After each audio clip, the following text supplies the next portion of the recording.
Welcome to the story for kids. Today we have very interesting story. This is Disney Princess, Volume 1. Someday my prince will come. Chapter 1. Hello, I am Snow White.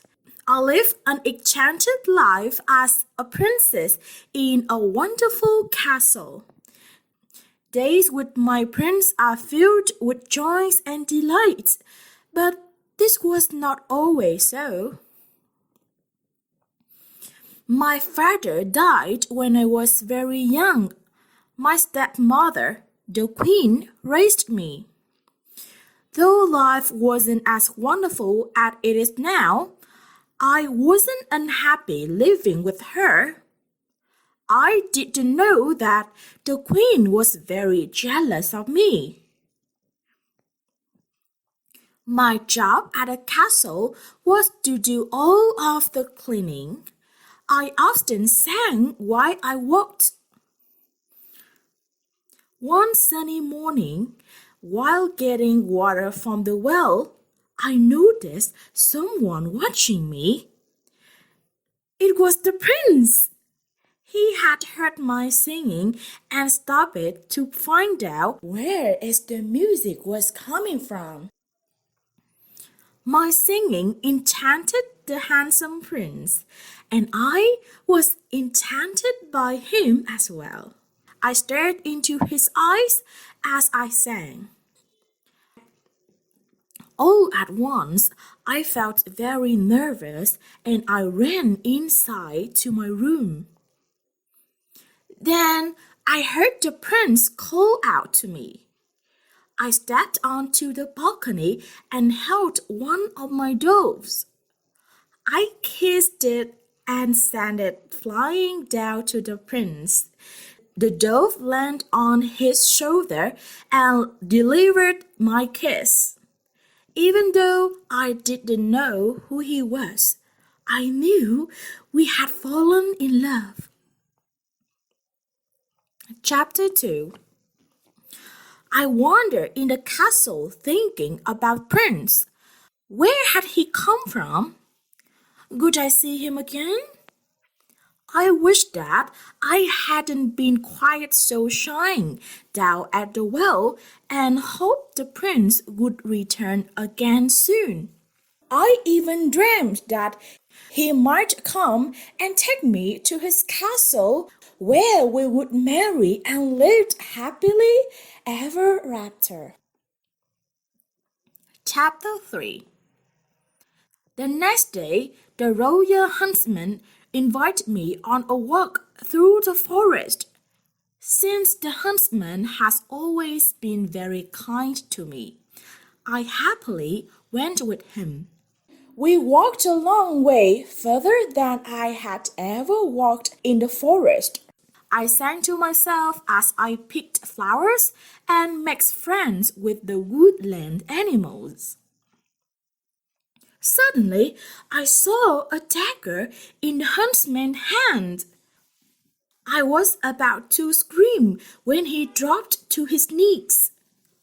I can't do it, Your Highness, forgive me, he confessed.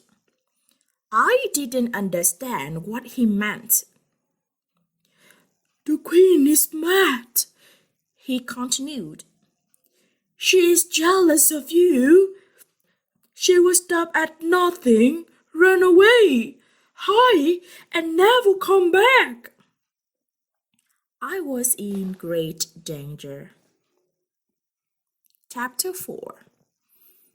I ran away deep into the forest, very frightened and alone. Before long it was night time. Scary monster with bony arms tried to grab me, and the creatures with glowing eyes watched me from the forest. I ran on and on until I collapsed from the fright. When it was finally morning, I realized that the bony arms were really tree branches, and the eyes in the darkness belonged to the animal friends. They had watched over me all night long. Daylight filled the forest now, and I was no longer scared. But I was very tired and needed to find some place where I could rest. Chapter 5. The animal led me through the woods to a sunny clearing.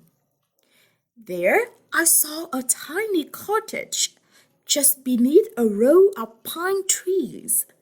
The house was adorable, just like a dollhouse. We walked up to the house. There was no answer when I knocked, so I turned the handle. It opened. What a strange house, I thought. There were 7 little chairs and 7 little beds upstairs with the names Happy, Sneezy, Sleepy, Dopey, Bashful, Dark, and Grumpy carved on them. I also noticed that the place was in a terrible mess. I wondered if 7 little children lived here, with no one to look after them. I decided to help the children by cleaning up. When they returned to see their house so clean, they surely let me stay. My animal friends helped me to scrub and dust and wash until the cottage was spotless. Chapter 6. After I had finished cleaning, I was very tired. I climbed the stairs to the bedroom and fell asleep. A voice woke me suddenly. "Why did it occur?" someone said. I opened my eyes and sat up. The children weren't children at all. They were 7 little men. I told the 7 dwarfs who I was and how the wicked queen had tried to kill me. "If you let me stay," I began, "I will wash and sew and scrub and cook." "Cook?" they shouted together. "Hooray!" We had so much fun that night.